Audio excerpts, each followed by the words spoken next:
Well, first of all, the first evaluation images came in the middle of the night, but the team all came in and we gathered and we evaluated whether the camera was working well enough for us to proceed on with the alignment. And as we analyzed those first, photons, if you will, the team was pretty positive that the camera was working properly and the instrument was working properly. So we picked a star that was very bright and didn't have any stars near it that would contaminate the image. We know that the primary mirror segments aren't aligned, so they actually act like 18 separate telescopes, and we expect to see 18 separate images, one for each mirror, that are a little bit blurry at this point because we haven't aligned or focused anything.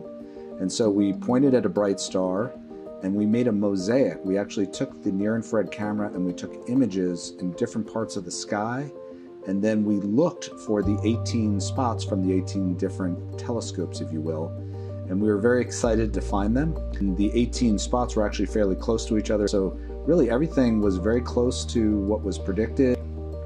We've identified which of the 18 spots is which mirror. At this point, we even know which ones are from the wings, and it turns out one of the wings, you can actually see those 3 spots are a little farther over, and that's sort of what we expected. So we've identified all 18 spots, and the next step is to make an array of them, and then we're ready to start what we call global alignment, which is when each of those 18 spots will start to be aligned and focused.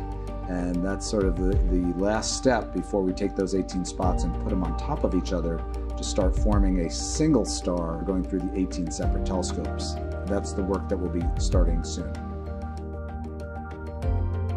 We also took a selfie of the primary mirror. We took an image of the primary mirror, and that helps us understand the alignment of the telescope, especially the primary mirror, to the camera itself and the instruments. There's actually a special lens in the near-infrared camera that you can put in, and it allows you to take a picture of the primary mirror itself. And in this particular case, one of the segments is pointing at a star, so that is the segment that lights up.